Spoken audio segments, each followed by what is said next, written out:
علم حدیث جو ہے نا اس میں محدثین ہیں ہمارا مرجع، یاد رکھیں۔ میں علم کا شہر ہوں، علی اس کا دروازہ ہے، لہٰذا جس کو علم چاہیے وہ دروازے سے آئے، یہ ہے پورا جملہ۔ انا مدینۃ العلم وعلی بابها فمن اراد العلم فلیأتہ من بابہ، یہ ہے سوال۔ اس کو دیکھیں، جمہور محدثین جو ہے نا سب نے اس کو ضعیف کہا، سب نے، ایک بھی مجھے بڑا محدث اس کو صحیح کہنے والا نہیں ملا۔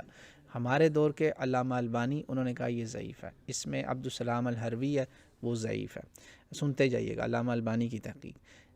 وہ محدث جو شیعہ سنی سب میں رسپیکٹڈ ہے، ابن الجوزی رحمہ اللہ، موضوعات ابن الجوزی میں وہ لے کر آئے، اس کی دوسری جلد میں انہوں نے کہا یہ حدیث من گھڑت ہے، اس کی کوئی حقیقت نہیں۔ انہوں نے کہا من جمیع الوجوہ، اس کے جتنے طرق ہیں سب میں یہ غیر صحیح ہے۔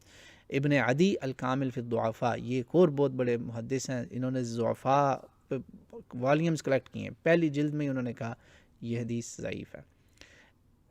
اسی طرح ابن کثیر البدایہ والنہایہ میں ابن کثیر نے بھی کہا کہ یہ حدیث ضعیف ہے۔ اب بتائیں، سارے اتنے بڑے بڑے محدث، عقیلی بہت بڑے محدث ہیں، الضعفاء الکبیر تیسری جلد، وہاں پہ انہوں نے کہا لا یصح فی ھذا المتن حدیث۔ علامہ ذہبی، ابن حبان، ان سب نے کہا یہ حدیث ضعیف ہے۔ علامہ ذہبی نے میزان الاعتدال میں پہلی جلد میں اس کو کہا کہ یہ اسماعیل بن محمد بن یوسف ہے، اس میں اور یہ ان سے آپ حجت نہیں قائم ہوتی۔ اب ظلم نہ کیا کریں، کوئی بندہ اگر اس حدیث کو ضعیف کہہ رہا ہے، اس سے آپ نے کیسے شک کر دیا کہ وہ حضرت علی سے بغض رکھے گا؟ بھائی وہ حدیث کی بات کرے کہ یہ حدیث نبی صلی اللہ علیہ وسلم کی طرف جو منسوب ہو رہی ہے، نبی نے کہا کہ میرے نام سے کوئی یہ بات کہے، جیسا کہ یہ ہے کہ میں علم کا شہر ہوں اور علی اس کا دروازہ ہے، اور جس کو علم چاہیے وہ دروازے سے آئے۔ یہ حدیث آپ رسول اللہ کی بات سنیں، رسول اللہ نے متواتر حدیث ہے، ساری امت اس کو مانتی ہے، ہر محدث مانتا ہے کہ جس نے نبی کے بارے میں ایسی بات کہی جو قرآن جو نبی نے نہ کہی ہوئی، نبی کے بارے میں بات کہی جو نبی نے نہیں کہی، وہ دوزخ میں اپنا ٹھکانہ سوچ لے۔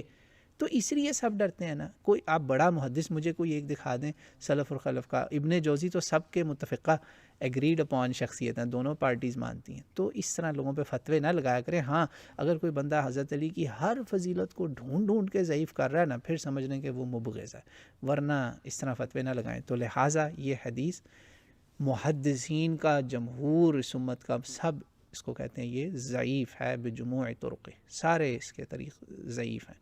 اس کے اندر اور بھی بہت کچھ آتا ہے، ابو بکر، عمر، عثمان، ان کی بھی نام آ جاتے ہیں، جس کا مرضی بھائی نام لے آئیں، ہمارے سب سر کے تاج ہیں، علی راسی جیسے عربی میں کہتے ہیں۔ مگر حدیث اگر ضعیف ہے تو ضعیف ہے، ہم کیسے اس کو مان لیں؟ میں محدث تھوڑی ہوں، محدثین کے فیصلے سن لیں، سلف اور خلف کے آپ کے سامنے، اس سے بڑے کوئی محدث نہیں ہے۔ ذہبی، ابن حجر، ابن کثیر بھی محدث اور مورخ دونوں کہلاتے ہیں، زیادہ ان کا حدیث میں کام نہیں ہے، بہرحال حدیث میں ان کے اصطلاح الحدیث پہ ان کا بھی کام ہے۔ ابن جوزی متفقہ، ابن جوزی کے اوپر تو کسی کو شک نہیں نا ناسبی ہونے کا، تو یہ سب نے اس کو ضعیف کہا ہے، تو اس کو مان لیں۔ اور مولا علی کے بہت صحیح فضائل ہیں، وہ بیان کریں ان دنوں میں۔ واللہ اعلم وما علینا الا البلاغ المبین۔ انشاءاللہ آج کا پروگرام مکمل کریں۔